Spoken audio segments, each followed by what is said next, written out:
Yeah. Don't ever try and tell her what to do because she will do the opposite. Fuck! Thanks for that. Trying to build bridges and you're burning them. In true Johnny Nelson style. Is that as high as that goes? Yeah. I can make it slimmer, but then it will distort the weight and then it can topple. And we don't want any toppling. Speaking of toppling and unstable, hi, October Red Boxing. But with Johnny Nelson, how are you? I'm alright, thank you very much. I saw you today. You've done nothing but abuse me from the second walked in. You were giving me a hard time for not doing a couple of interviews. I got a new job. I work at McDonald's. Well, what I'd like to do for our audience to just understand this, I'd like to paint a picture. Now, there's been quite a few things that have been going on in boxing, and as we've spoken several times, I thought, you know what? Probably a good person to speak to that understands the sport is Johnny Nelson. So I sent you a message and said, Johnny, how are you doing to do an IG live? And you said, you know what? I'm knackered. I'm shattered. And I thought, okay then. And then for the next few days, I see it's like the Johnny Nelson show. And you're appearing on every channel except for mine. Well, two's enough. Two. Before you asked me, I'd done two. They only just released them out then, two before. And I thought, I know what she's going to say. I know exactly what she's going to say. But did you contact me to probably negate what I was going to say? Well, I know I'd see you. I knew we'd do this. I knew you'd abuse me and I walked into the place. It's not abuse, really, though, is it? I did. You abuse me. I never really felt sorry for me, but it's all right. I can take it. I'm a big... But what I'd like to say as well, massive commendation to your PR team, who are, quite frankly, approachable, friendly and professional in all that they do. You're nice to them, they're nice to you. That's how they roll. That's how they rock it. For the viewers, Johnny doesn't even need to collect his own belongings anymore because people do it for him. You have one. I am, I know. But this is what happens when you ignore me. Take a kick. Anyway, sorry, we've had that introduction. It was going to happen, but it's out the way now. Let's talk about this card. How did you find the girls on the stage earlier? Because that's quite heated, wasn't it? So, I like the fact that they're so emotionally raw and driven. It's the ignorance of it all. So it's like when we first started doing the gloves are off, and the guys actually didn't know what it was about. So you got the rawness of fighters, and now some of them know are smart enough know how to play it. The girls on the stage there, they've had to obsess about each other for, 4 or 5 months. You know, and I've said it before, they'll think about their opponents more than do their husbands, their kids, their family and everything. And because you've got to become obsessed with it. And so any little thing that's said or done will wind you up. And that's what you saw on stage. You saw a lot of pent-up fighters singing, I just want to fight. Which is why Saturday night is going to be even better than it would have been 5 weeks ago. Because they peed off that it got cancelled 5 weeks ago. So they've had to spend another 5 weeks thinking about their opponent. They think, right, I'm going to put it on here. I've had time to train even more. I think it's going to be so good Saturday night, even better, fight-wise. I'm going to talk about Alicia Baumgardner and Michaela Mayer, a grudge that, albeit seems to have formed quicker, seems to be a lot more vicious, in my opinion, than the headline. Talk to us about those two girls and what's at stake for both of them. Okay, Alicia has come from nowhere. She has an attitude and she can bang. She's had to do it the hard way. She's had no springboard, so she's had to fight for respect and recognition. Michaela has done her job, and she's had her own battles, and she's had to do it her hard way as well. She had the springboard of the Olympics and gone through it. And Gardner, she can punch, she can bang, but she feels as though she's not getting respected. And when Michaela talks to her, Michaela talks like she's talking down to her. Right, is that the impression that you get? Yeah, like she's talking down to her, which is why she's got a chip on her shoulder. And Gardner, why she's thinking, you what? You really? For real? You don't know where I come from. You don't know what I've done. I've got nothing to lose. You're expected to do this. But watch what I do. And the problem's this. If you disrespect an opponent before you get in the ring, it's hard to respect them whilst you're in the ring. You respect them after the fight, but it's hard to change that mindset and give a fighter respect whilst you're fighting. So I think both fighters need to learn to respect each other if they want the win. Because if you don't, unless you're an outstanding fighter that can walk through anybody, you got problems. I can't even actually see them, and like I said, this is looking way into the future. After Saturday night, I can't actually see them even being respectful after the fight. With those girls, it just seems like they've never really got on, they've never liked each other, and I can't imagine, even if it's like out of respect as you do, when you shake a hand, well done, the best person, I can't even see that. The same question was asked to Savannah and Clarissa, and they're the same. Those two, you've got 4 fighters there that will not be friends afterwards. That will not even want to be in the same pub with anybody. They just won't be friends, and that's why it's not a clash of styles. It's also a clash of personalities, and that's just how they are.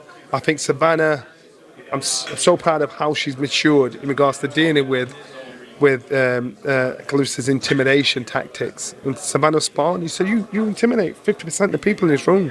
And she proper, I'm like, oh, that was cold. So I thought, good girl. I think Michaela and Bangama, again, you see those two, and you think they don't care who's in the room. They think it's just about me and you. They do not care who else is out there. And I think that fight could be more exciting than the main fight. I'm going to have to agree with you there, because it just seems like genuine spite. But your thoughts then? I'm going to ask you to predict both fights. Who do you think wins and why? Michaela doesn't respect Bangama. She loses and gets knocked out. If she doesn't respect her, if she does respect and plays the game right, she'll beat her on points.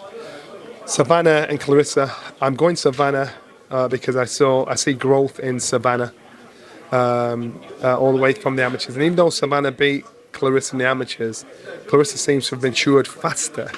In the meantime, you look at the successes and the opportunities that she's had. Savannah, she was a slow burn. And I get that, because I was a slow burn. There's kids in my gym that were mature, fighting hard cases, late 17s. I didn't mature until I got to my late 20s. And I think she's now at the right spot. So if there was ever a time for her to fight her, it's now, not before. If they'd have fought before, it would be a different outcome. Now Savannah believes in who she is and what she can do.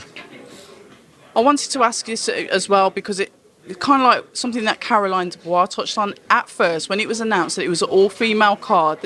She was kind of like split with the fact that no one wanted us all to just be boxers.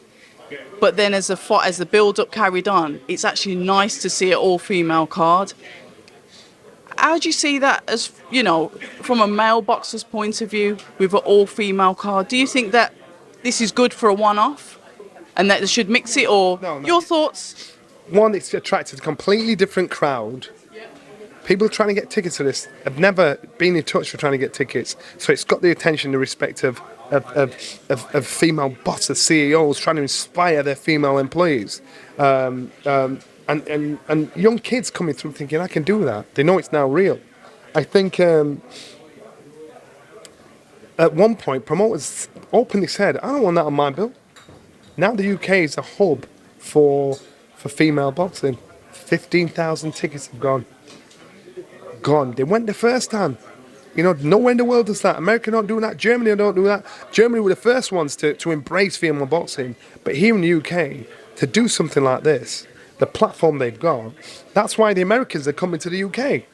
That's why you've got Michaela here. That's why you've got him on this bill, because they're saying, we get the respect we want in the UK. So to me, it's brilliant. And speaking of the boxing fans, you're right, it is like a hub for boxing.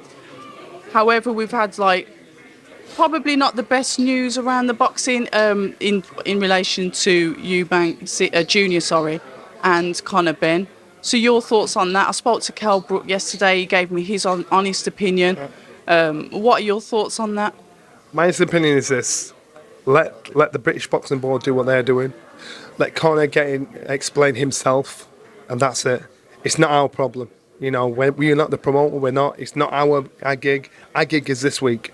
That's what we've got to concentrate on. Anybody can throw stones, but let people talk. Let them explain themselves. Until that comes about, leave them be. Let them deal with what they've got to deal with. And I'm quite sure all parties involved have got a massive headache right now, but it's not our headache.